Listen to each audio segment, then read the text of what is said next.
29వ తారీఖు పుంగనూరు పట్టణంలో మిస్ అయిన 6 సంవత్సరాల బాలిక అస్ఫియా అంజన్. తనకి సంబంధించి 2 రోజుల నుంచి మనం అన్ని రకాల చర్యలు తీసుకున్నాము. ఈ రోజు ఎన్ఎస్పేట వాటర్ ట్యాంక్ లో తన డెడ్ బాడీ ఫ్లోట్ అవ్వడం జరిగింది.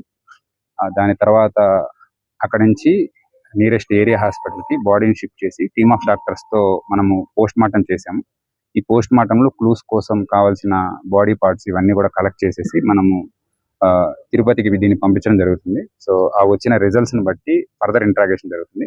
అలానే ఆ రోజు ఏం జరిగింది అనే దాని గురించి మనం టీమ్స్ పంపించాము, క్లూస్ కలెక్షన్ కానీ అండ్ అక్కడ అనాలిసిస్ చేయడానికి అన్నిటికీ కూడా మనం టీమ్స్ పంపించాము. ఈ టీమ్స్ ఇచ్చిన రిజల్ట్ నెక్స్ట్ డాక్టర్స్ ఒక ఒపీనియన్ ఇవ్వడం జరుగుతుంది. ఆ రిజల్ట్ వచ్చిన తర్వాత దాన్ని బట్టి ఫైనల్ గా కేసు డిసైడ్ చేయడం జరుగుతుంది. ప్రస్తుతానికైతే ఎవరి మీద ఎటువంటి అనుమానాల గురించి మన దగ్గర క్లూస్ లేవు. సో ఇవన్నీ వచ్చిన తర్వాత ఫర్దర్ గా డీటెయిల్ గా చెప్పడం జరుగుతుంది. రిపోర్ట్స్ అంటే మనం దాన్ని బట్టి దాని మీద ఒక 3-4 రకాల ల్యాబొరేటరీ టెస్టులు చేయడం జరుగుతుంది. అది మినిమం 2 వీక్స్ దాకా అట్లా పట్టచ్చు. సో దాన్ని కొంచెం స్పీడప్ చేయడానికి ట్రై చేస్తాం.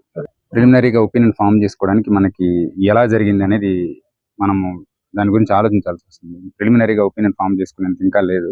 కాకపోతే ఏదైతే ఈ డెడ్ బాడీ ఉందో అది వాళ్ళ హౌస్ నుంచి 3 కిలోమీటర్లు ఉంది కాబట్టి, బట్ బాడీ మీద ఎటువంటి ఇంజురీస్ అయితే లేవు. క్లియర్ గా మనకు కనిపించే ఇంజురీస్ లేవు. బట్ బాడీ లోపల వచ్చిన చేంజెస్ ఇవన్నీ కూడా అనాలిసిస్ రిపోర్ట్స్ తర్వాత మాత్రమే చెప్పడం జరుగుతుంది.